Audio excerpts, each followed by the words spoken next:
Hello, everyone, and welcome to today's Real Training for Free. Microsoft MVP Nick Cavalancia here, sitting in for Randy Franklin-Smith.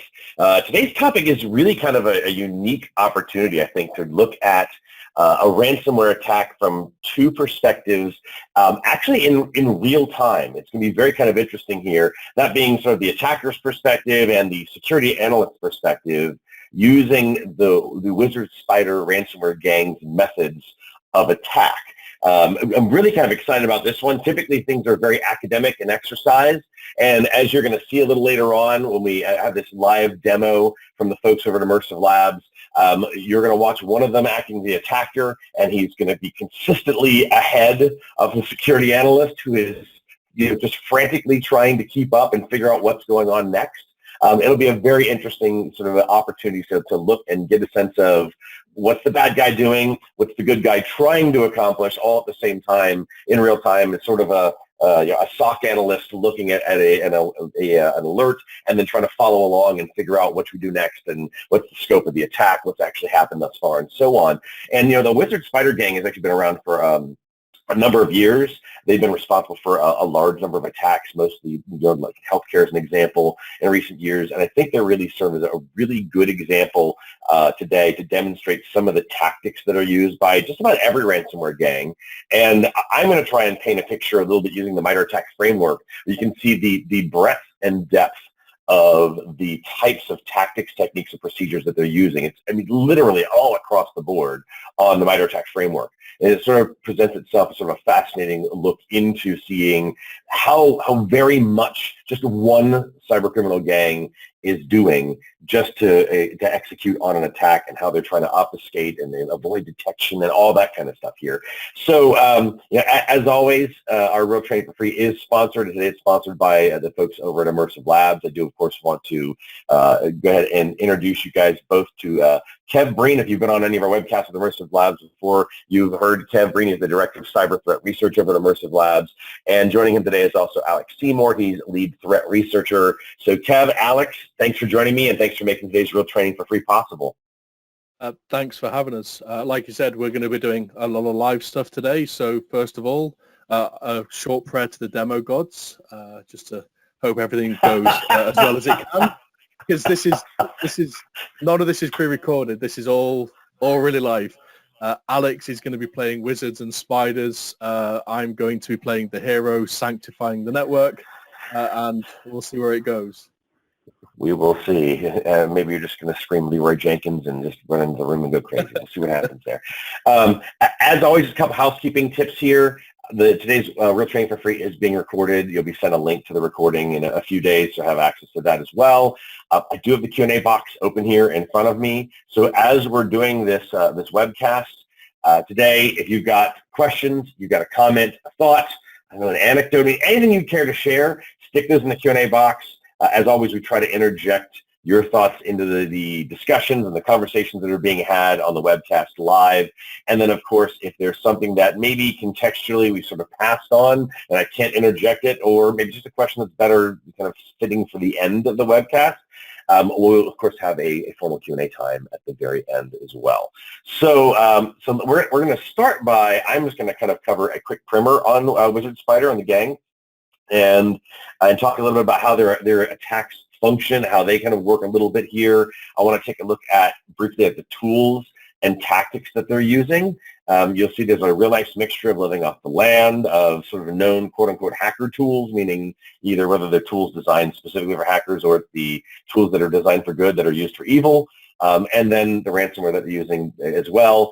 And then I'm going to look at the TTPs using the MITRE ATT&CK framework that Wizard Spider has been documented to have used, and kind of break it down a little bit into each one so you get a real sense of all the tactics that they're using. I don't know if I'll be able to go through every single one of them. There's a lot of them. I want to say there's like 30-something of them, if I remember correctly. But at least give you a sense of everything that's going on and try to point out some of the more notable ones as is possible.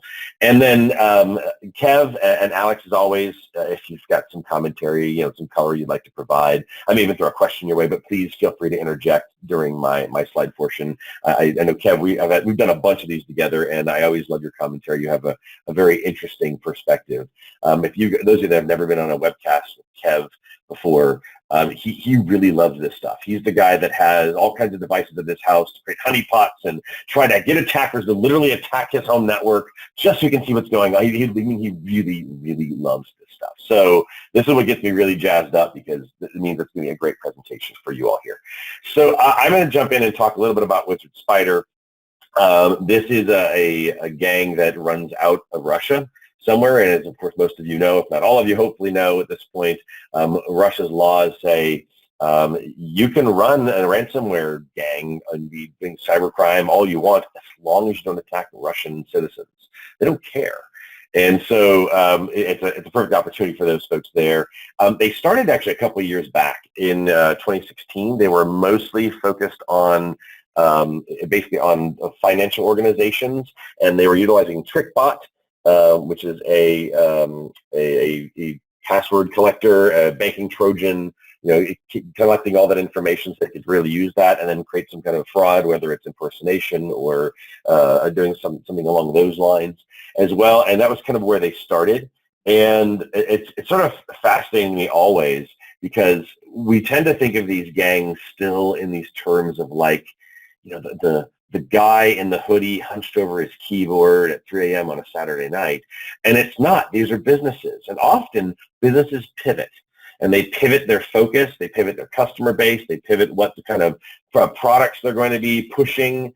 We saw this even like with Microsoft. It was always on-premises, 32-bit Windows applications, 64-bit Windows applications, and now they've pivoted to everything in the cloud and that kind of thing. And so we see the same thing with Wizard Spider, where they switched specifically to ransomware. So they went from doing kind of banking Trojan type of exfiltration of sensitive information that can be used for fraud purposes to, let's just go to ransomware. And they did this about 3 years ago. And oddly enough, this is not like a business, because most businesses would never do this. They're making a ton of money, I guess. They actually literally took a break in the latter half of last year, and which I found surprising, because ransomware was sort of running rampant all last year, with so many organizations frantically trying to get, especially like in healthcare and finance and those markets, trying to figure out, how do I handle remote users? How do I get enough PPE equipment if I need that to protect if it's in healthcare? Things like that. And they just took this break, and they were really sort of reorganizing. And it was evident why, because after that, they changed which ransomware they were utilizing. So we're using Ryuk, and now they're using Conti. And so they basically changed some of their tactics behind the scenes. And they have a couple of very interesting things about them that I found. So they have this malleable command and control kind of profile that they use. And it leverages an algorithm that does this sort of random 6 to 8 alphabetic character domain name generation that they use to decide which C2 server they're going to hit. And they have actually about 200 active beacon servers based on IP addresses and in terms of an analysis that's been done of them. And so they've definitely figured out this means of saying, let's establish a very big infrastructure on the back end. And then let's make sure we try to obfuscate, where we're going by continually kind of manipulating what the name of the domain is we're going back to and things like that. So very kind of interesting. And at the same time, because they have this large infrastructure, there's this other interesting aspect of it where they're actually part of this cartel with these 4 other cyber gangs. And so you've got the Wizard Spider, that's one of them, but then you've got Viking Spider, they use Ragnar Locker, and you've got Twisted Spider, they're using Maze and eGregor still, and then you've got the Lockbit game, which is of course using Lockbit. And what they're sharing is a couple of very interesting things. They are sharing that infrastructure. They're putting back to some of the very same IP addresses, so it's evident they're all using the same stuff. So they must be sharing some intel on the back end. It's sort of like, we always talk about threat intelligence. It's sort of like anti-threat intelligence or something of that nature, if you will. They're sharing some victim data. You actually see one attacking and then another attacking afterwards. Even having some of the leak sites using the same platforms to leak data as well. And then even some of their tactics are very, very similar. Joe says, by the way, everybody needs a holiday. Thanks, Joe. Yeah, back to the 6-month break in 2020. That's very funny. And hello, Lowell. It says hi at the beginning. So very kind of, they've grown over the years. Kev, anything to kind of add here? This obviously isn't a comprehensive list of the history of Wizard Spider, but what else is notable that you'd care to add? I mean, one of the really big notable things there was, like I said, they switched over to Conti, and when we did, we saw them switch their tools as well. So Wizard Spider built their own malware. So like I said, they're not, it's not just one guy in his basement. Like, this is a team effort, and they TrickBot and all of their tools, like Bazaar Loader, that's custom malware they built. It's not something they sold. It's not something they used. And this isn't just Wizard Spider, but what we've seen a lot of ransomware operators do is move over to using malleable Cobalt Strike. So Cobalt Strike, which we're going to see in some detail today, is a commercial red team tool. So it's sold to red teamers for them to simulate APT in these groups. And what we're actually seeing is the groups that the red teams are simulating are now simulating the red team. We've got like this recursion thing going, but we're seeing like heavy use of them using these malleable and Cobalt Strike. They're still using their old tools, but it is a big change, and a part of this could be because everybody else is doing it. Like, this means you can stay a little bit quieter. Like, you can avoid some of those specific indicators to you, which means attribution becomes a little bit harder all the way up until the point where you ransomware them, because then it's very clear which group it is. No, totally agree. And on that topic of tools that are used, I built a sort of quick table. And these are all the documented tools. There's actually one that's in the wrong space. That's AD-Find. That should actually be sort of technically under the hacker tools column, but forgive me, I goofed it up there. But there's a number of tools that are found within most every attack that's used. It depends on what's going on with the organization. But you have the net command built right into Windows. You have NLTest, ping, the PS exec. NLTest is actually a little kind of fascinating. If you've never, it's still built into the Windows Server, but I mean, it gets used at things like list domain controllers. You can actually force a shutdown. You can figure out the state of the secure channel that the NetLogon service uses. You can figure out things like the trusts that are in place. There's actually quite a bit that can be done with that command. And that's why it does get used. And then PS exec gives them, a whole bunch of access to be able to use PowerShell and so on. But there's a lot of living off the land, and these are just the documented tools. There could be even some other ones. AD-Find is actually a third-party tool that someone made for free that's sort of much like Cobalt Strike is just used for malicious purposes. Every time I think about that, I always think of the line from The Wizard of Oz: "Are you a good witch or a bad witch?" And it's sort of like, are you using this for good or for evil? And that's what we see on here. And INSAF is actually asking about Metasploit. I didn't see anything about Metasploit being used by Wizard Spider. Kev, have you seen Metasploit being used at all? No, so they've preferred to stick with things like either their custom tooling, or more recently we have some evidence of them moving over to Cobalt Strike. I haven't seen anything of them using Metasploit, because Cobalt Strike does everything more. That's not true. That's an outright lie. So the Metasploit, what you would use Metasploit for in these situations, you can replicate that in Cobalt Strike, and you get the added benefit of the malleable C2 profiles, which is the key part of Cobalt Strike there. Yeah, so really kind of brilliant use of tool sets that are there to their own advantage. And obviously, Kev, just back to your comment on the last slide about them, kind of emulating the red teams. They're certainly doing their diligence. It used to be just that they were doing their diligence around like antivirus or endpoint protection, or what kind of detection solution that an organization has. And now they're bothering to go as far as saying, okay, what can the organization do? What can their security teams do? And how can we figure out how to thwart that? And so they're really doing it's fascinating, because they're doing the diligence towards you guys, if you're what you guys are all doing. And we're, of course, so busy, we're not doing the exact opposite, which is why you're here on this training today, so you can get some of this deep dive. So I'm glad that you are, but most organizations just aren't. Okay? Yeah, 100%. And like this isn't not something new. Like, over the last 5 years or so, we've seen a big shift away from like custom malware to do things, more to living off the land binaries, especially because PowerShell has become so ubiquitous across Windows and so powerful across Windows that actually anything I want to do as an attacker, I can do in PowerShell or using some of the default Windows binaries to the same effect. As long as I've got those levels of permission, then it's really easy for me. And like we saw this with Conti, the ransomware group, had a little bit of infighting a few months ago, and one of their pen testers or their affiliates actually leaked their playbook. So Conti had all of their TTPs leaked, and that TTPs, those documents are all written in Russian, was actually effectively a how to use Cobalt Strike and Windows PowerShell to compromise the domain. So that gave us, as defenders, that gave us so much insight into not only how these teams are structured, but like what they run, when they run it, and how quickly they can do stuff, which is what we'll see today as well. Yeah, there's even some news about some other groups that are out. Kev and I shared some articles the other day, and there's a group that's called, I think it's Snap MC, and they're called Snap MC. The Snap part is like in a snap, like super fast, because they get in within like 30 seconds. It's just ridiculous. Kev, I'm gonna throw this to you because I think you'll do a better job, kind of talk about it in detail, and maybe, or you can just defer it to when you do the demo.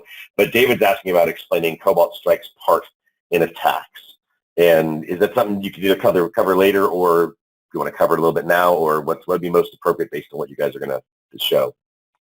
This is what the live demo is going to be. So okay, so we'll wait. To prep you for it, what we'll do is Alex is going to start all the way from the beginning, going to build that first beacon, weaponize it into a document. We're going to open it, and then me and Alex are going to go back and forth with Alex using Cobalt Strike to run each phase of the attack across persistence, across like privilege escalation, all the way through to ransomware. And I'll be attempting to track him all the way through that. So yeah, we'll cover that in the live demo part. Perfect. And Alex is certain you're going to fail miserably. That's what I think he's thinking.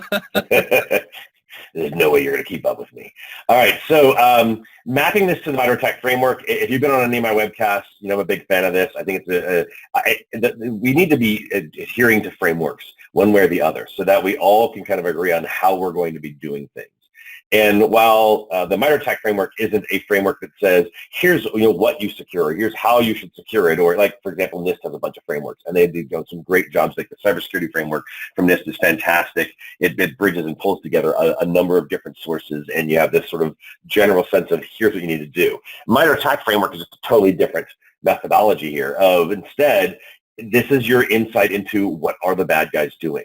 You get a better sense. So you click on, if you go to attack.mitre.org, you can see this. You can click on any one of these, and then you'll be able to dive into that and figure out, see which attacks have used it. There are some examples, not detailed, but some examples of how they were used and that sort of thing. I'm going to try and go through a couple of examples here, and I'm going to do it with my cool guy animation that I always use for this, and try to break this into a couple of parts so we can see some of these. And I'm just going to go through each of the groups of TTPs here briefly. And so initial access, things like phishing, they're pretty obvious. I'm only phishing alone. It's a phishing attack. Valid accounts usually comes around when we're talking about things like they write in a phishing attack, they compromise a credential, they now have someone's credentials, and it's now a valid account. The external remote services, they've actually been seen to exploit things like zero login, and Eternal Blue, and so the initial access, maybe not in terms of the initial attack vector, but initial access to another system. They've used those kinds of things as well. So we've seen some of that. In terms of execution, we've already heard of, say, PowerShell, so things like command and scripting interpreter is PowerShell. Even the command shell, the CMD, gets used as well here. Things like system services, they've actually registered services, user executions, running something into the context of the user, and using WMI to execute things as well. So they have a wide range of different tool sets, and I think what you're even going to see in today's example is that not every one of these things is going to be used.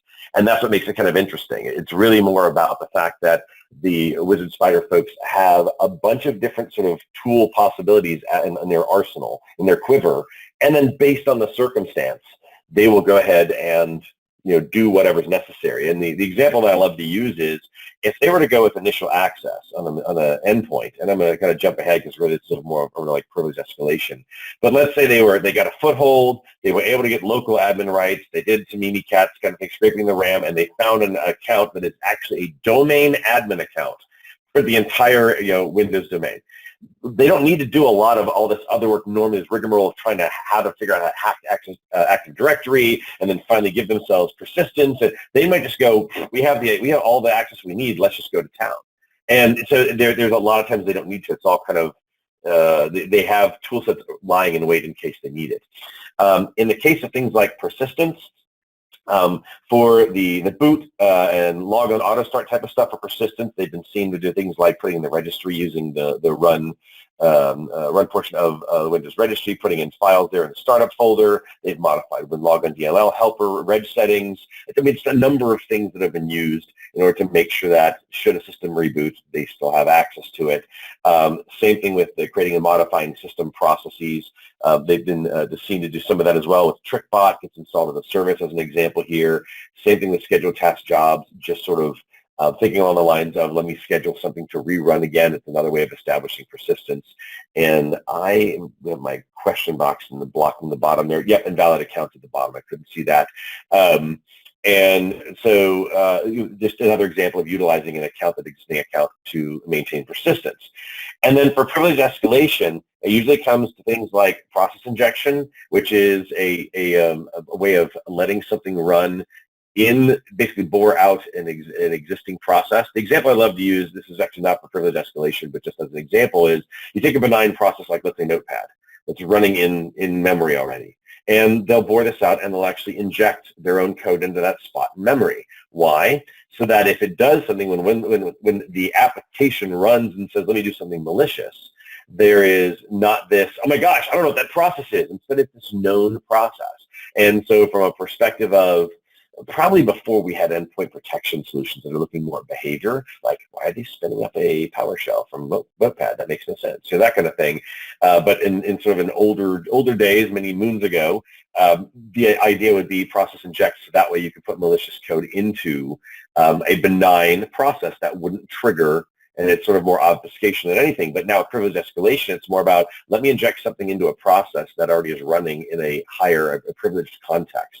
And then same thing, schedule task jobs and the ability to potentially run something as the operating system. So, Ken, anything to add here? I'll stop for a minute and just get some thoughts from you. I know you always have some.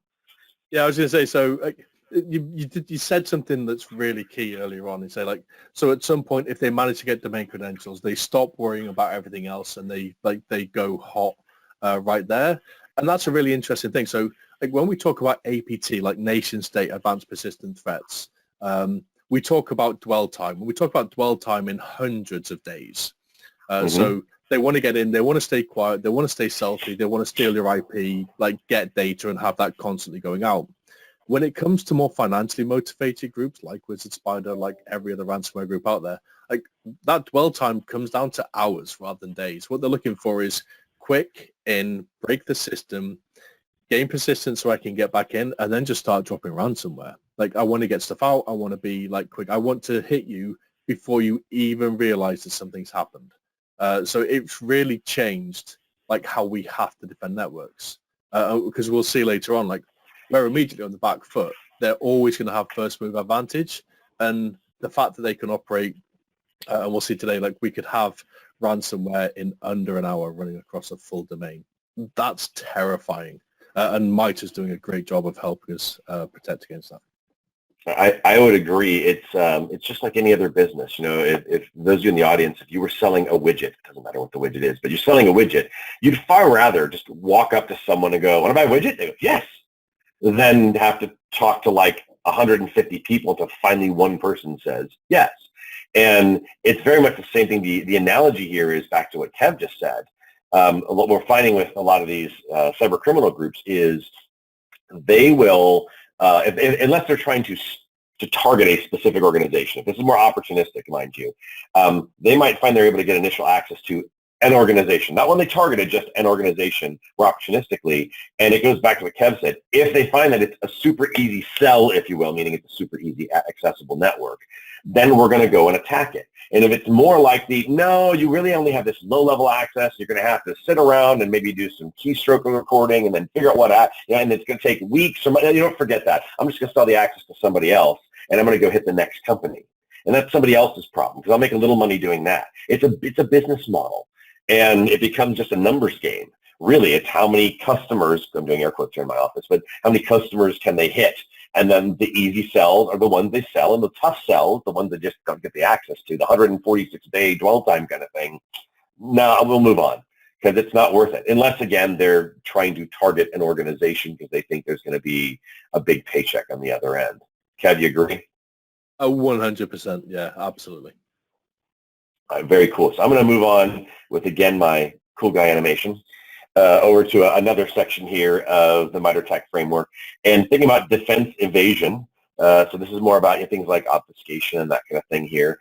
There's a number of different things in here. So things like the file and directory, manipulation. This is basically a way of making sure that they have access to something. It's under an account, using going back to like the previous slide, using maybe a valid account they have access to. That's one way that they're giving themselves access. The impairing defenses, they will purposely do things like shut down, uninstall security applications. For indicator removal on host, that's usually things like deleting files that show that they were there, getting rid of any kind of artifacts that might exist. Modifying the registry, that's sort of self-explanatory there. They're modifying the registry there. Obfuscated files, I think encoding of files is a really good example. They use base64 encoding in some stuff. The subverting trust controls, sort of an interesting one here. They will digicert code signing of using certificates of their own for their own malware so that it looks like it's signed by somebody, somewhere, and that way it's hopefully subverting that way as well. For the credential access, OS credential dumping is pretty simple. That could be Active Directory, could be even the local system, and that's a way of just giving them as much access as possible when it's needed. The steal and forging Kerberos tickets, we actually did an entire webcast on this, almost sort of two of them earlier this year, and that is whether it's trying to forge Kerberos tickets in order to gain access to cloud-based resources or just to another domain that's trusted, and then that way they get access to yet another set of resources within an organization. On the discovery side, looking at accounts, network shares, the remote system discovery as well, the software that's installed, system information, all this kind of stuff. It just makes sense. These are the things that they have sort of focused on. I'm assuming that, while it wasn't documented in MITRE, I have to believe that file and directory discovery is probably in there, only because if they're going to exfiltrate data and then hold it hostage as part of the extortion, and the threat to publish it, they're probably going to want to look at what they did, what they got, what they have access to. So I'm assuming it's in there, although I don't have it highlighted in here, that sort of thing as well. Under lateral movement, do I have anything in lateral movement? My right mouse isn't working there. There we go.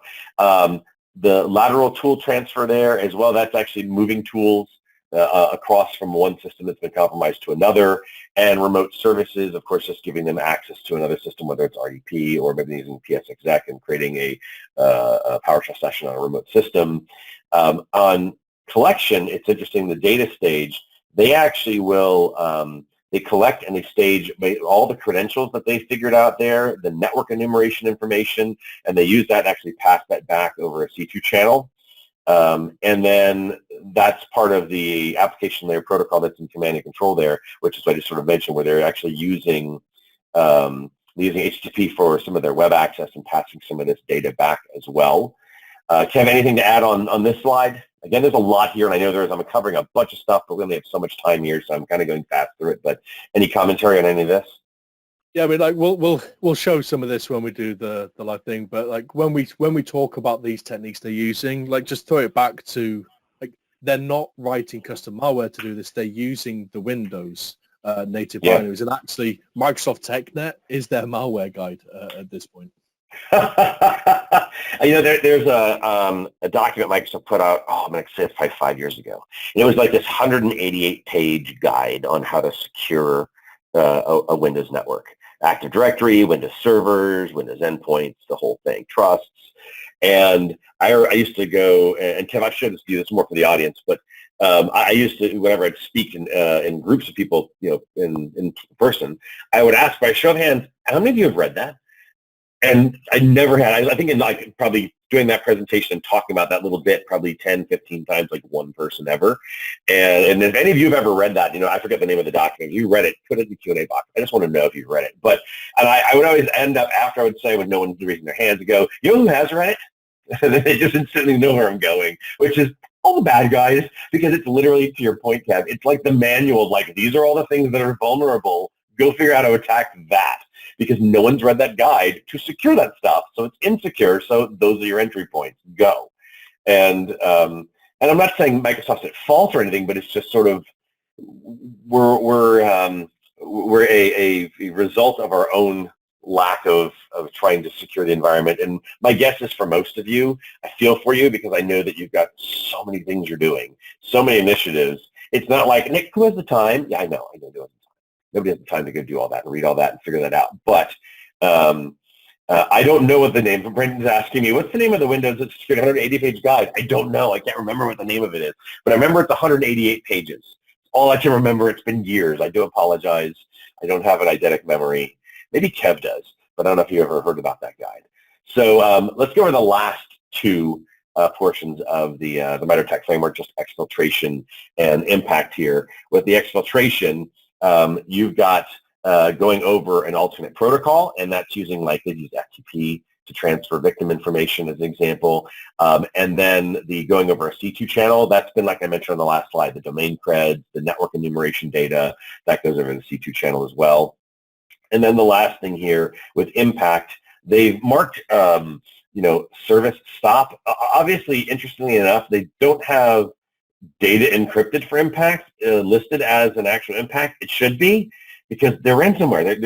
That's really more Conti, and when it jumps in, if you're getting technical, that's probably more a Conti thing than it is a Wizard Spider thing. But ultimately, they are doing it. But Wizard Spider has done service stops where they're stopping things like your antivirus, your endpoint protection, those kinds of things. So it's thinking along those lines. But and then Kev, I'm going to have you sort of comment across the board here. I wanted to do one last slide here for all of you, and then I'm going to pass things over to Kev and Alex here in a second. This is everything I covered. I just want you to see the breadth of, they're everywhere on this. Obviously, it's not all blue. In fact, it's mostly not blue. But they have some very specific TTPs across the entirety of this framework. Kev, anything else just to add color to sort of the depth and breadth of all of the different TTPs that Wizard Spider has been documented to use? Yeah, those are the things that we've seen people share. There's going to be other techniques. Like, all of those techniques exist. So the real pain point we as defenders get into is like, we're being attacked by Wizard Spider. These are the things they do. And it's very easy to tunnel vision on these are the things that have been seen. They could use any of those techniques they wanted to. So don't think, I've hardened against this, therefore Wizard Spider can't get in anymore. Like, they're clever enough. When they come up against a stumbling block and they realize you've stopped service execution from low-priv accounts, they'll just switch over and pick something else. I think my final point is, like, MITRE constantly evolving. Version 10 is being released today, I think, in Washington for the launch of version 10. They've come out with MITRE Defend and MITRE Ingenuity, which provides some more of the EDR mappings and how EDRs function. Also, some of the mitigations and defensive strategies, specifically in MITRE Defend. So, like, MITRE are doing a lot, and I absolutely love how open they are with sharing all of this information. Yeah, it's very very cool detail, because you get this really nice window into what's going on, what's been seen. If someone's bothering to collect this information, I don't know how they monetize themselves, or how it's funded, but I never bothered to look. I just want to get the framework. But before I keep going, Alfredo says, could this be the CIS Windows hardening guide for MS servers? And I know what you're talking about specifically. It's not the same one. This one's actually put out by Microsoft, not the Center for Internet Security. So totally different one, but that is still a good guide to take a look at because it does talk about how to harden Windows servers. But thank you. I do appreciate you at least trying for me because I'm imperfect here. So I'm going to pass things over to Kev and Alex. And as you've heard Kev kind of talk about, the two of them are going to take kind of opposing roles in a wizard spider attack. That's really the goal here. And so, yeah, I like this. Kev's going to basically just sort of try to respond as Alex goes. And the idea here is you get to see sort of a tit for tat. Alex does X, and then Kev sees it as Y, and then we're going to talk a little bit. Kev and I are going to go back and forth a little bit on what should we do next, and even try to ask some of you sort of informally. So just be ready to put something into the Q&A box if you have some suggestions of what you might do next, so that we can get a pretty fast response and keep things moving. And then, so kind of feel like you're going to participate. And with that, I'm going to go ahead and give you guys control of the screen. I believe that Alex is we're giving control to. Is that right, Kev? No, to me. Go to you. Okay. So we make Kevin. I'm going to make you the presenter, and I'll let you know when I can see your screen. And then once that's, Alfred said it's Federally Funded Research and Development Center. Thank you. See, I never bothered to look. I've been there a bazillion times and never go, hey, how do they get funded? So let me see if I can see your screen. I can see your screen just fine. So with that, Kev and Alex, the floor is yours. Thank you. So like we said, just to set the scene a little bit. So what you can see there is me logged into my workstation. So I'm playing the role of Liara Porter. She works in the finance department for a software development company. Like many people, she currently works from home, connects back to the company's infrastructure via a corporate VPN. And Liara likes to step outside the boundaries of her work's acceptable usage policy, and she doesn't like the idea of having to switch laptops whenever she wants to check her personal email, and she's relying on some stuff coming in. So we're going to try and emulate as much of Wizard Spider as we can. Wizard Spider would normally send out some big spam email campaigns, like Amazon SNS and most mail servers get really upset with me when I try to do this for demos. So we're going to be launching some targeted attacks, but like the same principles apply whether we're sending it to an individual like we are going to today, or whether sending it broadly. And we just want to highlight the fact that like they're not necessarily targeting like big infrastructures or big organizations.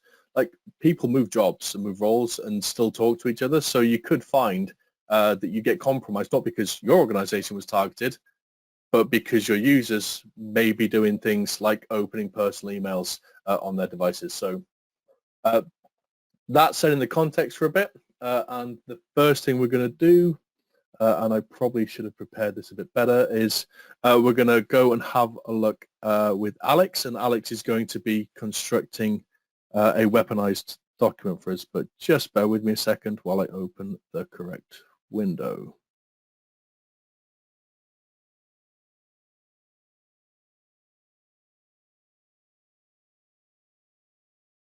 Preparation from my part, so I do apologize. I'm already very far ahead of you. This is going well for me. Yeah, and it just goes to the point that the attacker will always have first move advantage.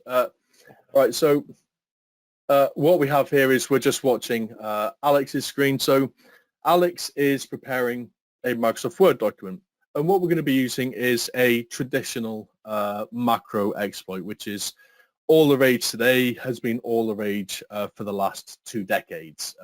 It's a thing that's not going to go away. Microsoft have got better at recognizing the Word documents are a vector. So they've introduced things like protected mode and like force disabling macros by default. Not to be deterred, wizard spiders, much like any other spider and any other attacker, they're going to fall back to social engineering techniques. And these are more effective than we'd like to believe. So we can see here Alex is putting this document together. It all looks kind of good, like it's using like good grammar, looks like good colors, like it's got the official Office 365 logo. I mean, surely this must be real. Then it's just going to tell me what to do. So when I open this, I might be convinced to open these documents. So with the template created, now we're just going to switch over to Cobalt Strike. So like I said, Cobalt Strike is a commercial tool designed for use by red teamers. It has been, like older versions of this have been leaked on the internet and like have been cracked. And we see this, I think, for 9 out of 10 ransomware attacks in the last several months. Like Cobalt Strike has appeared in some of them somewhere. So just creating some macro and we're pasting that in. Just going to hold you there for a second, Alex, if you can just scroll through there. So we can see there's a large block of obfuscated code and there's some clear text stuff in there. Now, the attackers could do more obfuscation with this, but for the purposes of today's demonstration, we're just going to stick with this as it is. The more obfuscation they add actually makes it a bit easier to detect. So we are seeing where attackers don't necessarily go full obfuscation just because we recognize those and we're looking for those. And if we don't have them, we might not find them. Thank you, Alex. No worries. So yeah, that's my document ready to go. So at this point, I'm going to, I would just normally save this document and just upload it to a phishing site that I've got some control of. And then I'm going to move over and I'm going to start preparing my phishing campaign, which of course in this case is extremely targeted. Yeah, so again, like more social engineering here. The Wizard Spider are well known for setting up their own infrastructure, for setting up spoofed websites. In this instance, they're pretending to be Fredbet. You'll notice, like Alex just highlighted there, we're not actually attaching the email in here. Most gateway email scanners are going to check for that. So we actually have a link. That link is also using HTTPS. Go back 10 years, you used to have to pay thousands of pounds to be able to get an SSL certificate that was trusted by all the browsers. Now you can get one in seconds for free. So over HTTPS, send this email, and again, just using like traditional social engineering techniques, trying to convince the user that it's important for them to open this, like a sense of urgency, and something's bad is going to happen if you don't. Yeah, so I think I see a question there about detection of malicious links. I'm going to ask a couple of those. Pedro's asking about it. Can you show the artifact kit? Can you talk a little bit more about that first, and maybe we can go through a couple of these other questions here that have popped up. Sorry, what was the question on the artifact kit? Pedro said, is it possible to share a bit of intel on the changes into the artifact kit? Yeah, so I don't want to get too much into it because I don't, like, we're not sponsored by Cobalt Strike. But so Artifact Kit is a component of Cobalt Strike which is used to generate the payloads and things like that. So they make regular changes to try, like Cobalt Strike as a framework is designed not just to simulate APT and other groups, but it's also about like evasion. Like Malleable C2 is the one of the core components there. Right, and INSEP asked about detection of malicious links as well. It's so difficult. It is so easy to register a domain using any email address that you can generate for free, and then use something like Certbot Auto and stuff to generate yourself a free SSL certificate. That it's going to take time. So I could go today and set up this domain, this email, and all of this within half an hour, including completely valid SSL certificates, DNS that's replicated all over the place. Nobody out there knows this is bad. Like, so, like there are, Proofpoint would have some mail filtering that would detect this, but at the minute, it's not bad. Like, and the actual website we put it behind this is actually a gambling website. So if you were to visit the website, it looks real. So over time, the badness of this is going to come out, but by then it might be too late. And this is something we see Wizard Spider and all the attack groups doing. Like every attack, they'll stand up some custom infrastructure, they'll theme it, they'll make it look real, and we even see them going and submitting their URLs to places like Proofpoint and Bluecoat Proxy and saying, this is a legitimate gambling website, verify me. So they're actually doing the same techniques that we as defenders do to set up our own infrastructure. If I start a new website and it's getting blacklisted somewhere because it's new, I would go and register it and say, hey, this is real. The attackers are doing the same thing. So it's becoming harder for us to detect malicious links. I'm just conscious of time. So Alex has sent that email. So Liara Porter logging on to her email account, her personal email account. We can see this email's come in. I can see it on this website. I can confirm that, download that, and open this up. And again, this is all over HTTPS. So if you're not doing SSL inspection on your endpoints, you're not going to see this. And here we go. So like, again, it's like there's that call to action. I need to click these buttons in order to be able to see anything. I said Microsoft have done their part in trying to like put some road bumps in the way, but users are users. Like if I don't understand that malware is a thing and this could be malicious, like the sense of urgency over getting this is more important to me. So enable this and away it goes.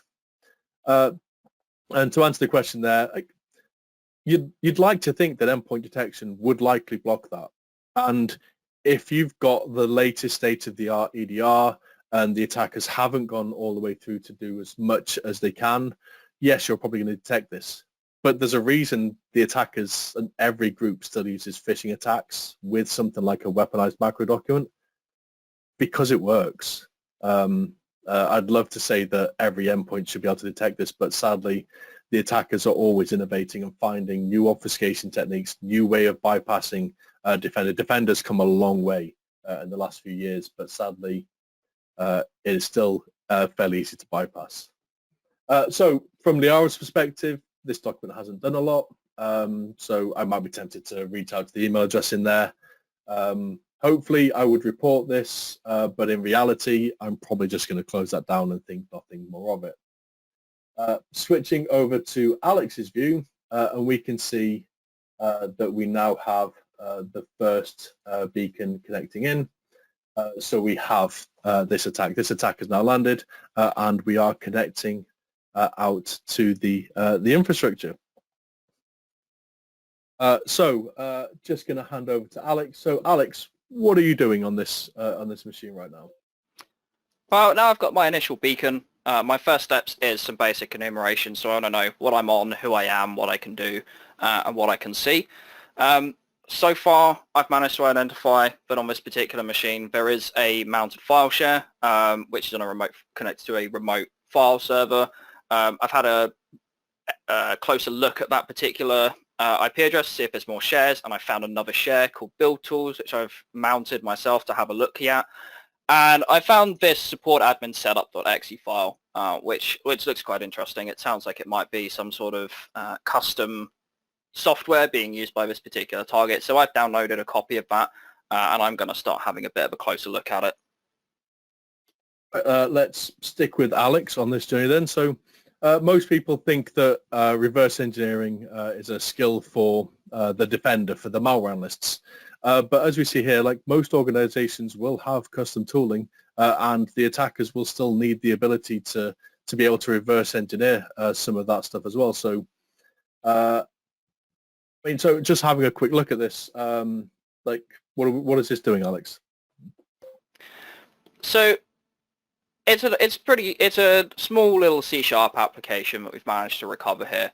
And having a quick skim through it, we can see that this create user method here it's creating a local account on the machine it's being run on. It's called support admin. We can see it's setting a password here to whatever the value of this pass argument is going to be. We can also see it's being added to the administrators group on the machine it's executed on. So I'm interested by this. I'm thinking there's some access I can get here if I can identify how this password is being generated. And a bit further down, we can see exactly how that password's being generated. Essentially, we're just taking this sort of byte array, we're converting it back to UTF-8. We're getting the machine name from the current environment, so it's going to be the NetBIOS name of the machine that this is being run on. And then there's also this environment.version, which a quick Google search when I first saw this revealed that this just returns the version of .NET that's being run on the machine. So we can see that these three values just get concatenated together here. They're MD5 hashed. The hash is converted into base 64. That base 64 value is reversed. and then we take the first 12 characters. So the result of this operation here becomes the password for the local support account. I mean, this feels fairly sensible. Like when you're deploying things at scale across large organizations, like you want to be able to set unique passwords so you don't have the same local admin password account everywhere. So, I mean, this feels like it's somewhat sensible. So what's the problem here? The main issue here is there's absolutely nothing secret about this particular means of password generation. So because I have remote access to an environment that this code has been running, I can replicate all of this. I can retrieve all the information I need to get into that support admin account from the environment. And to help with that, I've just put together this nice little PowerShell script which just replicates that password generation algorithm. So I can drop this onto any of the machines of this network, in theory, and retrieve the support admin account password, assuming that that account is definitely on all of those machines. All right, not to put you on the spot, but let's see you do this then. No pressure then. So I'm just going to move off to a directory on this machine, which will hopefully be a little bit less obvious that I'm on there and executing some odd things, and hopefully I'll keep myself hidden from the user so they're not going to notice that something funny is happening on their machine.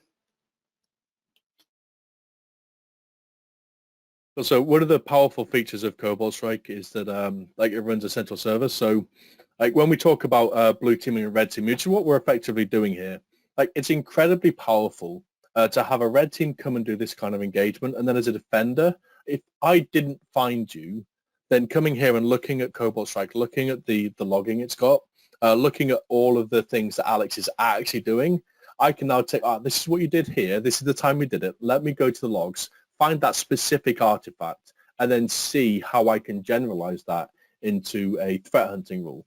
And that's the power of these kind of red v blue team engagements. All right, so I can see you've run that script and I can see its output, what we assume is going to be the password. So at this point, I should probably try and catch up with you. So I'm going to leave you to carry on doing your thing, and then we're going to switch over and have a look at some logs. So what we've got here is some centralized logging. So we've got all of the event logs, and we've got sysmon logging as well, all running out to an Elasticsearch instance in this instance. Doesn't really matter what SIEM you got, whether it's Splunk, Logarithm, ArcSight, Elastic, like this, all of these principles still hold true. So I've got a couple of things to go from here. So if Liara, the user account that was compromised, has some fundamental security training, then she might report this in. She might say, hey, like I've opened this thing, this document looks a bit weird, like I recognize I probably shouldn't have opened it, like hopefully we get that kind of report. At which point we can then take the link, we can go and get that document. So what we'll do very quickly is we'll just show you how quickly you can pull and reverse engineer some of that code out. While that lab is loading. If we didn't have that, there's some basic threat hunting stuff that we could do. There's some basic techniques we can do. So we know that this group like to use spear phishing. We know they like to use weaponized documents. So I can do things like look for event code 11, which is file creation, look for things in the download path, and then look for things like docm or xlsm, that M being the key feature there that says it's a macro-enabled document. And I can see within the last 30 minutes, we've had one of these things populate. So like getting into this, we can see like that subscription docm file was created. And we have that information. Don't know a lot about it right now, but we know that that file has been created. Just coming over to our lab again. Some very basic tools. So OLE VBA is a free tool, installed in Windows or Linux, and you can use it. Sorry, where?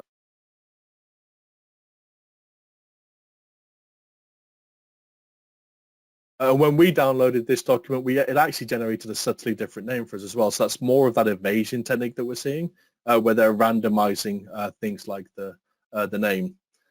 So we can see here all of that stuff that Alex showed us, like really easy for us to get that back. So nano a test.py, and I'm going to cheat a little bit here. Here's one I created earlier. So all we're going to do is copy. Paste is not working, which is really unfortunate. What we would do is a very simple PowerShell script which takes an input array, decodes it. Oh, hang on a second. There we go. Thank you very much for those who spotted the pop-up window. I was about to say that myself. Yeah. So save that. Python 3. Testify. And then if I strings shell code that comes out of that. So I can see I've got a user agent string and I've got this IP address. So like very quickly, assuming you can spot the pop-up, we can get some really rich intelligence coming out of this. And it doesn't matter how much obfuscation you put in there, there's always a way to reverse that obfuscation, even if it's something like running this in a safe environment. So we can take that back to our event, to our logs, and we can do destination.ip, look for that IP address, and we can see this is actively beaconing out. So like very quickly, we've confirmed that this document is there, this document's been opened, and we have something beaconing out to that domain. So the next step is Alex was running some enumeration, so I need to figure out what the attacker's doing on this machine. So if I go back, have a look here, and I'm just going to look at the surrounding documents. I'm going to say, show me like the 25 events that happened after this process. So I can see, so there's my file being created, there's my office being opened. I can see some stuff that's happening that looks like it could be normal behavior. Just give me a couple more logs. See, Rocket Chat is opening. I can't. While you're doing that, Scott was asking, just in case you get too far ahead, he's asking about sharing the decode command that lets it quickly pull the IP out of the encoded macro data. We can. If you just Google for Cobalt Strike payload decoder, you're going to find lots of variants out there.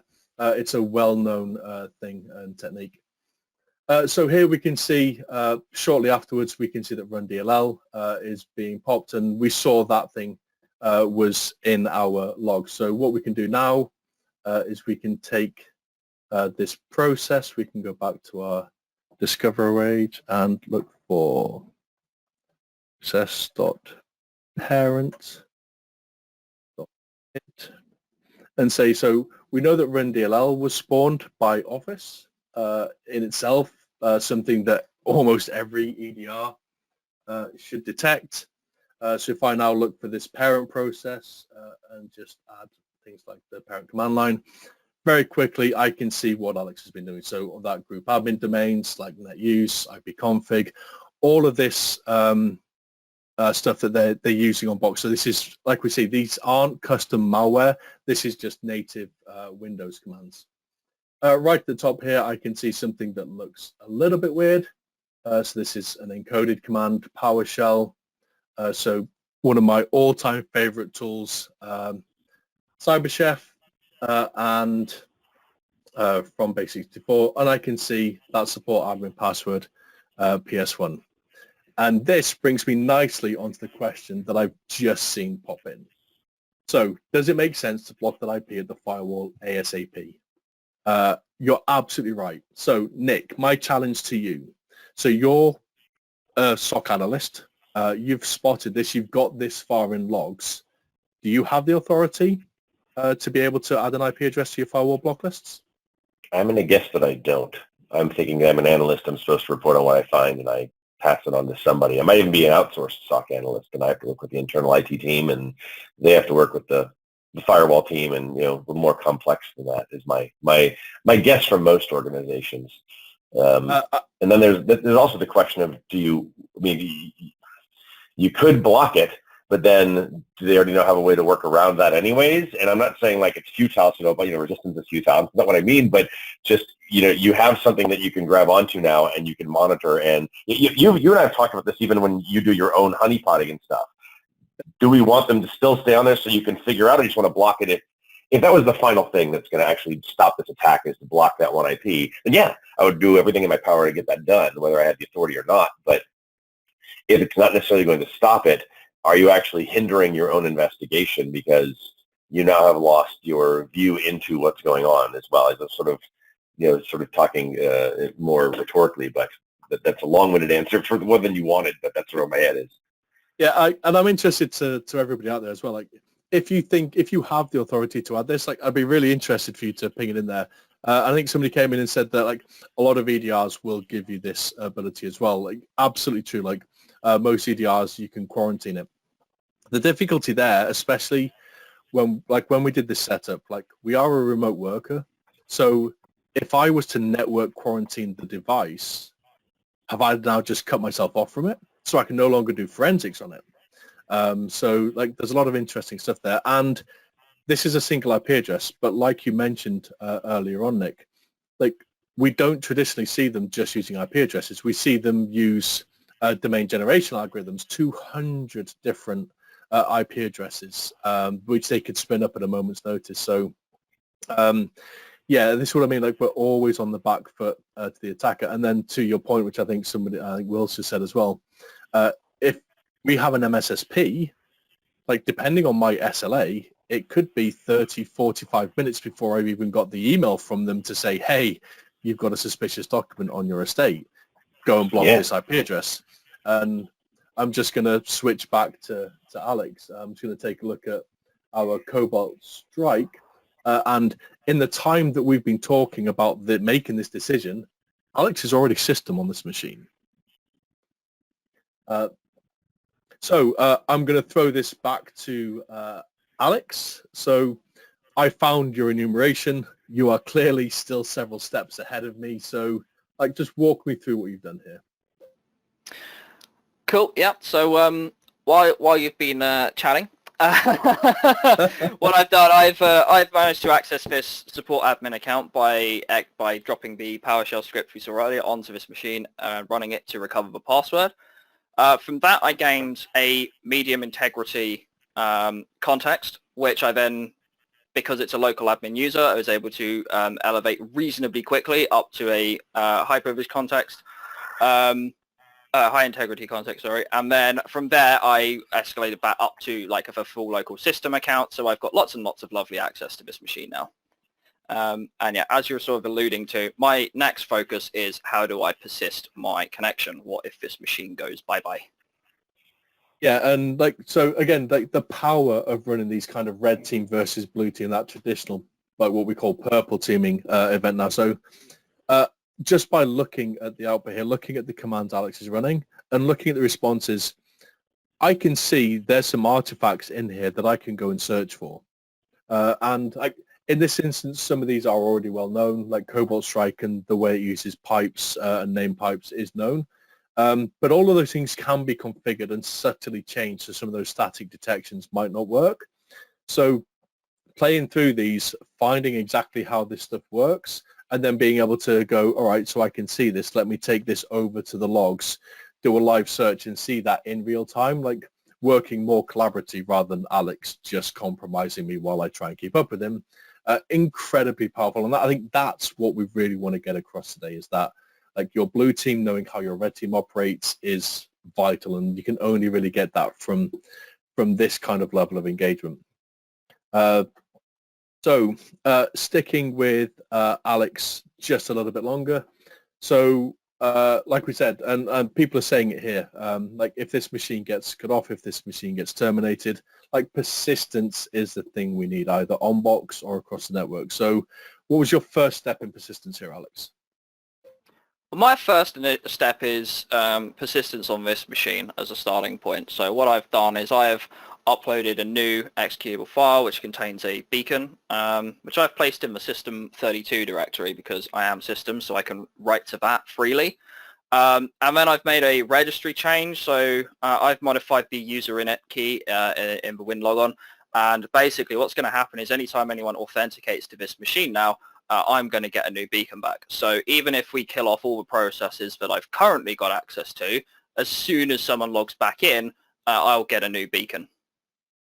So we're currently logged in as Liara. So what you're saying is that even if Liara was to log off, anybody who logs in, we're now going to get a connection back from their account, not just Liara's account. Oh yeah, absolutely anyone. Cool. And I'm going to ask you all to suspend your belief for just a little moment.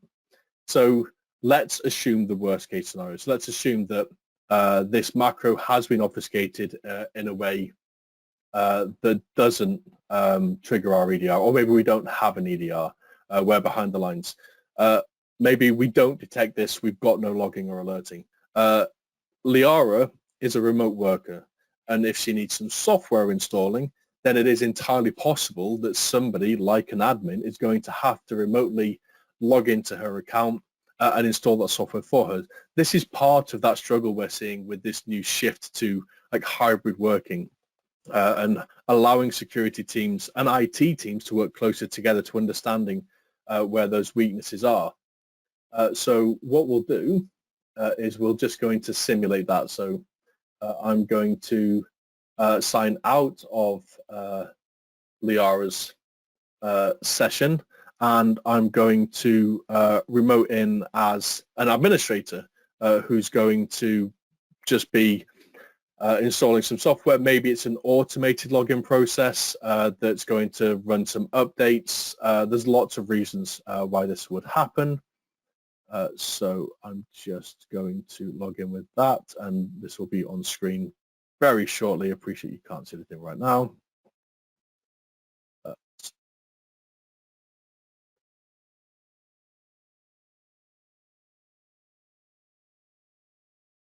It's difficult when you're trying to talk.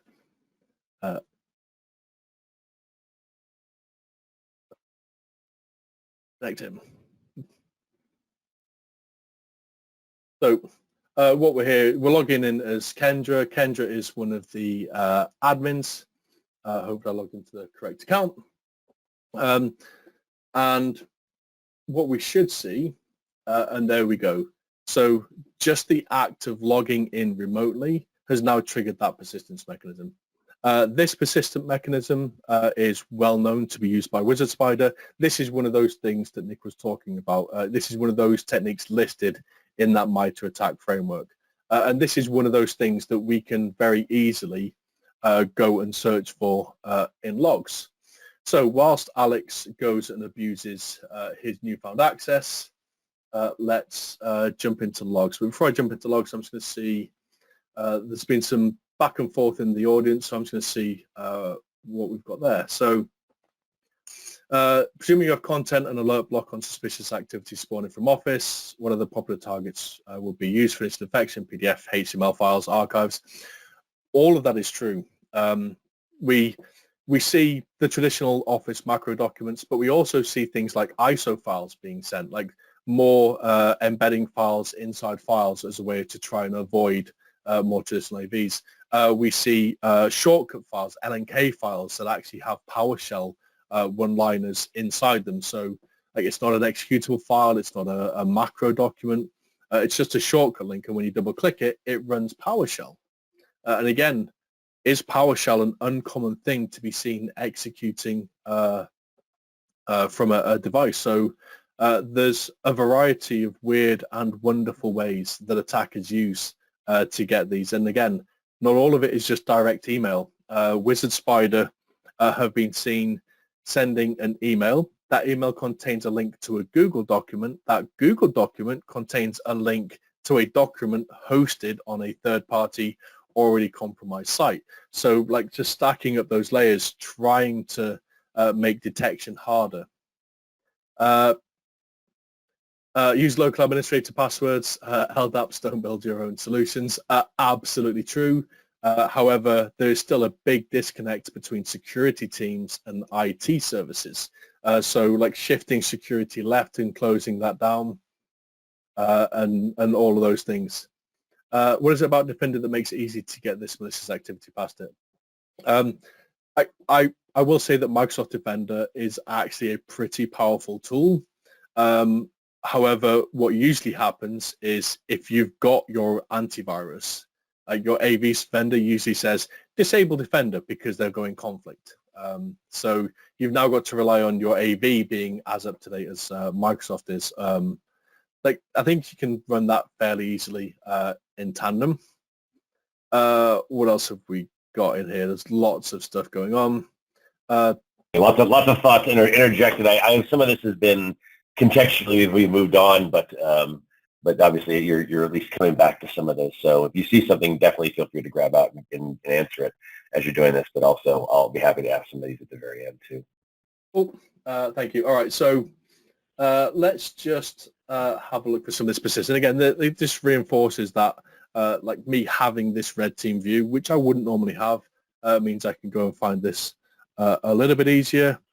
So looking for that persistence mechanism, there's a couple of ways we could do this. We'll do this the slightly harder way first. So if I look for all registry keys looking at the user init directory. So there we go. I can see this one result of this one user init being set. And I've got all the context out as well. So I can look at the command line. I can see what registry key is being set, how it was called, and what file has been added in here. So if I pivot on this, there's a lot more information that I can get. So down here, I can see this has been set with userinit.exe and thunderbird.exe. Thunderbird.exe doesn't seem like a legitimate Windows executable. So this gives me another pivot point. So now I can do, from here I could just go and search for Thunderbird.exe and I can see lots more activity since we set this up. I can see more cmd.exe being called. I can see Alex is clearly busy right now. He's looking at the domain. I can see more encoded PowerShell commands. So let's just grab that one very quickly. Again, into CyberChef. Decode that. So I can see this new object web client download string with this local HTTP call, which seems really weird here. But if we go back to what we saw before, and I can't remember which beacon it is, that's what we're seeing here. So we're seeing this like this local connection going back. So I can get this from here and I can go and find that in logs and I can correlate those things.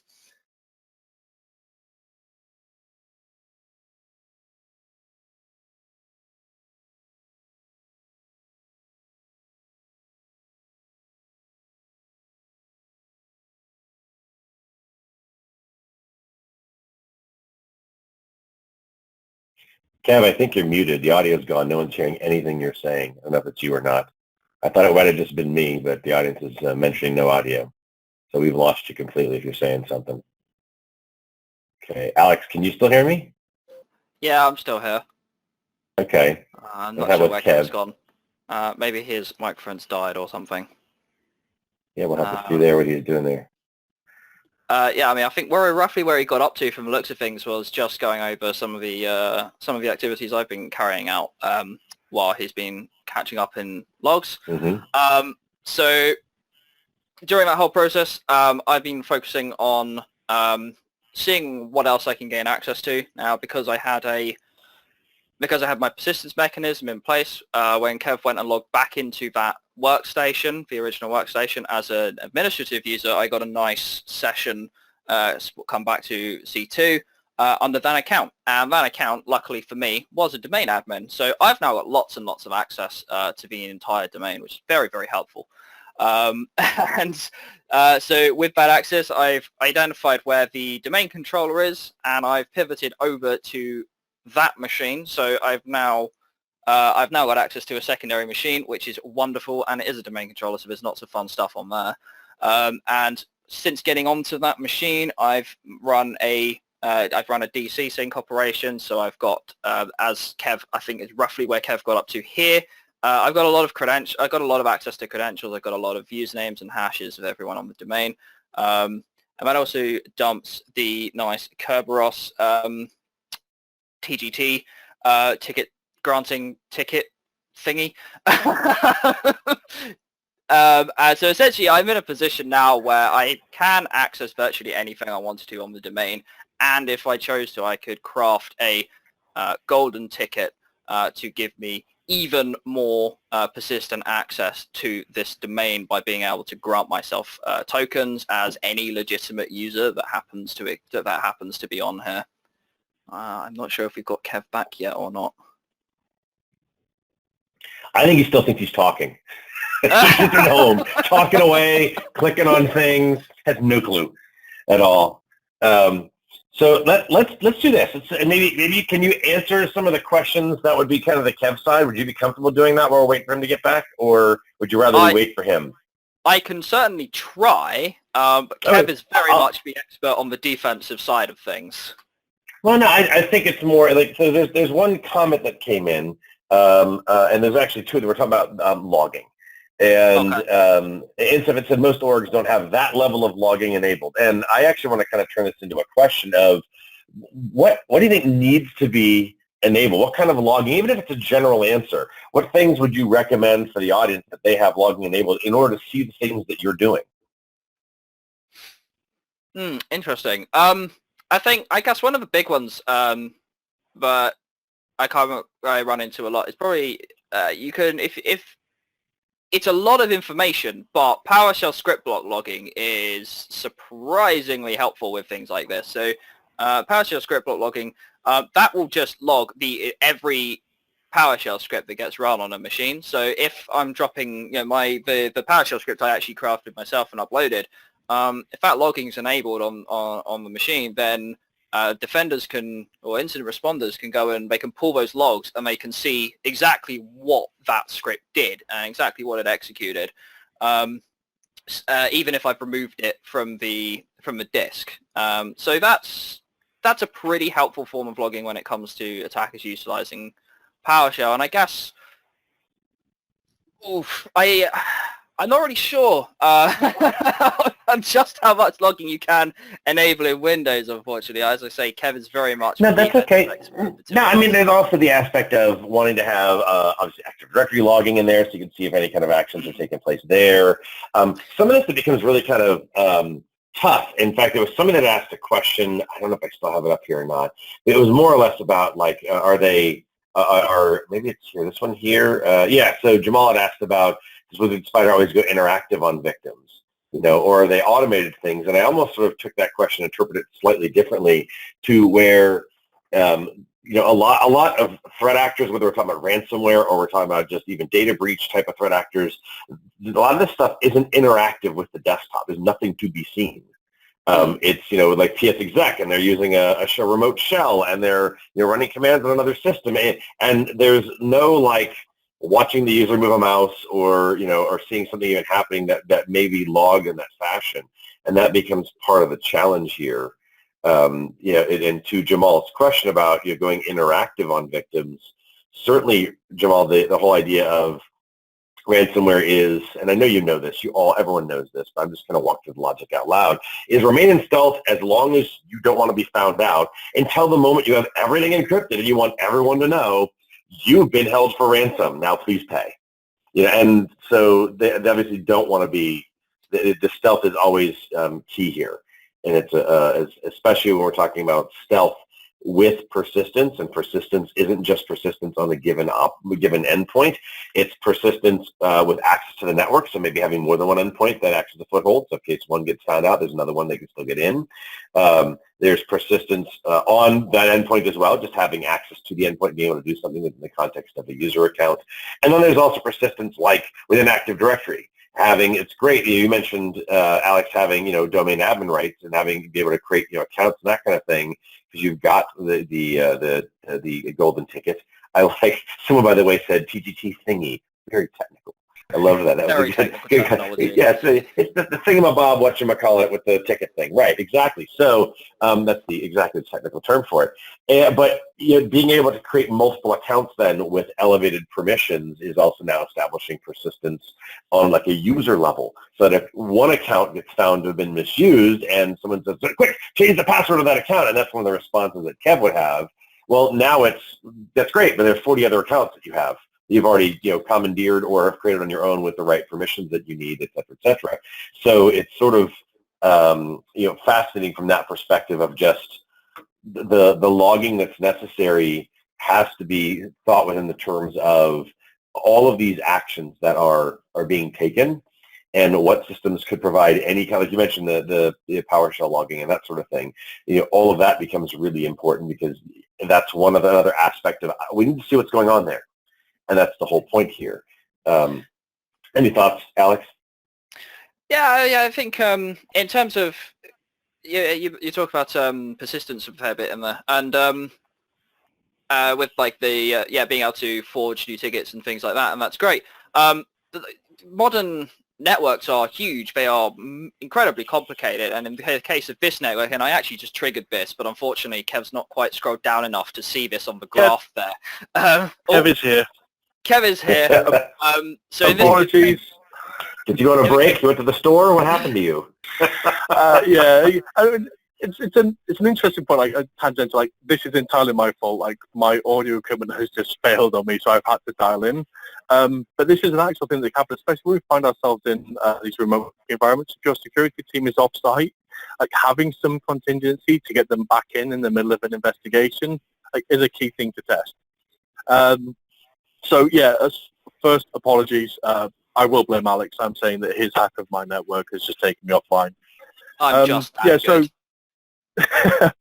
So to some of those points. So at this point, and just before I got cut off, I was about to suggest and say that like Alex has now managed to compromise the domain. I think you've just been talking about this and like TGT tickets, but he's compromised the entire domain with DT Sync. And if we weren't doing this back and forth, like Alex and Wizard Spider could have achieved this within 15, 20 minutes. And at which point they've got all of the credentials and all of the hashes. And with a modern working force that's split across remote users and in-office users, you're going to have to run something like a corporate VPN. If that corporate VPN is using the same LDAP authentication as the credentials were compromised, then you can take this machine, the R Reporter's machine, offline as much as you like. Because what Alex can do is he can use any of those credentials to come onto any of the machines on your network. If it's a domain-connected machine, he can now just access it. That is the benefit of having a domain. So Alex can come in, run a very quick Nmap scan across the IP range, find any of those that are connected to the domain, and put it across to us. I think that's what you can see just down here. So we can see that we've got this new connection onto another machine, and this one's come in using some credentials. So these are hashes. So you can't just log into a VPN with a hash, but if any of these are using weak passwords or if they've been found in any password compromise, then we can easily get through. And there are some passwords in this mix which we know users set and we know can be cracked easily, which is what we saw here. From here, like if Alex hadn't compromised the domain and just had normal Liara level credentials or something that he'd managed to compromise, then we could still just do all of those same steps we did again. So, I mean, my question to Alex, how many zero-day vulnerabilities did you exploit as you went through this attack? Oh, I haven't exploited any 0 days. Exactly. So, like, everything we saw here was using Windows default credentials, sorry, not with default credentials, but Windows default tooling. It was using compromised credentials that we found by abusing some Windows mechanisms and by using some malware and some techniques. But there was no actual exploits here. So all of that process could be replicated again on this machine here to the same effect. So I think somebody just said it, yeah, the value of two-factor authentication here is the absolute must. So having that thing so that if we do manage to kick the attacker out, like we stop them getting back in again, because if they don't have the RSA key or the two-factor token, the SMS token, if I know SMS is broken, please don't shout at me, but like in the absence of anything else, it's still viable. So there's a lot you can do to harden yourselves against these kinds of attacks, but sadly it's one of those things where they usually come too late. So we've got like 5 minutes left. What's going to be the best use of our time? Is it taking some questions? Is it continuing the scenario? What's the best use of the audience's time with you guys? We could probably go to some questions. Like, because I've lost my audio, it's a little bit harder for me, and so apologies. This is not the way I intended it to go. So throw some questions at us. We'll use the last 5 minutes to answer these. There was a good question here. Let me see if I can find it here. Samir had asked, you have a list of common PowerShell scripts we should be wary about? Yes, and actually this is something I did want to show. So let me pull this up. Where is my notes? So if you haven't heard of Sigma rules, Sigma rules are amazing. So I expect that most people are familiar with snort rules, suricata rules. So these are like detections and rules that you write for network traffic. Sigma is effectively that same methodology, but for log files. And this is a project run by Florian Roth. It's actually like 4 or 5 years old now, but in the last year, this has really taken off. And you'll find in here lots of rules, and these rules are structured in a YAML format. And the idea is that, like, you break down like what kind of things you want to find, what you don't want to find, what you want to alert on. So you take all of those like PowerShell snippets. We've got all of those little indicators that we find, and you put them into this format here, which is what you can see on the screen. So like this one, fairly simple. So it's looking at process creation logs. It's looking for run DLL32 or SVC host, and it's looking for these as parent and a command line. So, and again, we get this false positive. So they're possible, but they're rare. So if you see this, then it's important to do. Now, as you can see, this is not a thing that's searchable.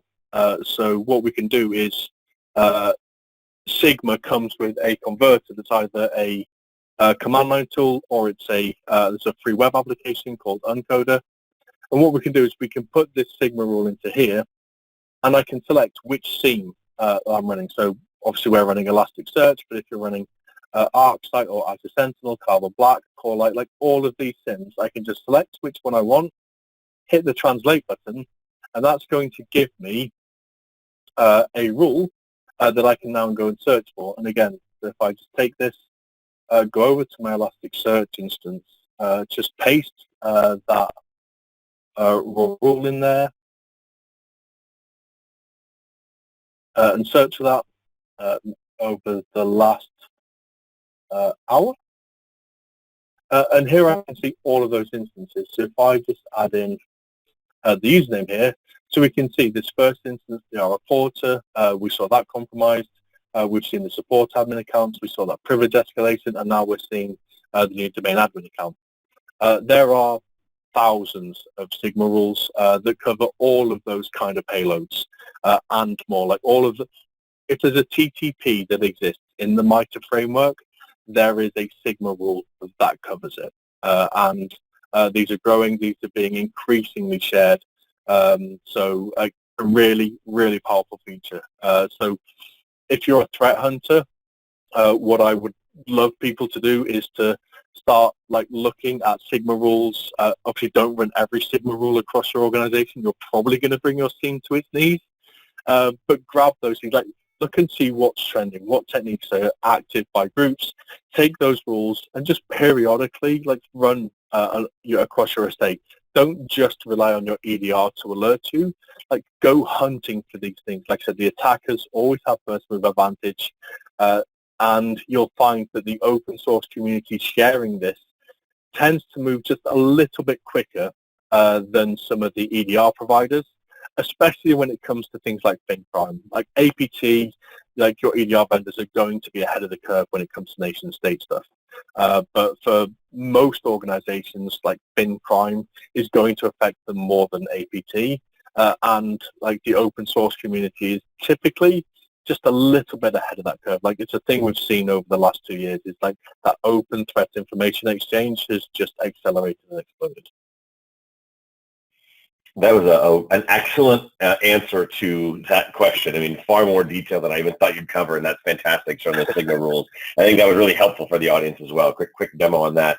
Unfortunately, we're at the end of our time, and there's still a bunch of questions that are in here.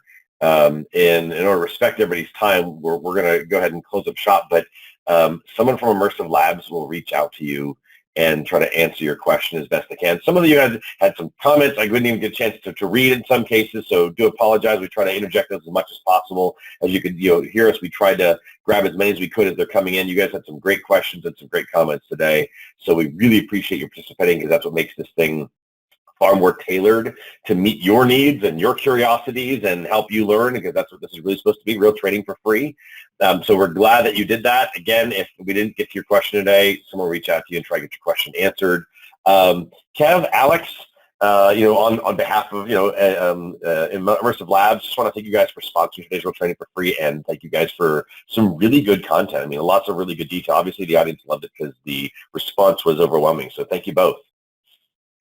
Thank you, and again, apologies for the audio issues right at the end of that. I am awfully sorry. We'll never have you back, Kev. That's all. It's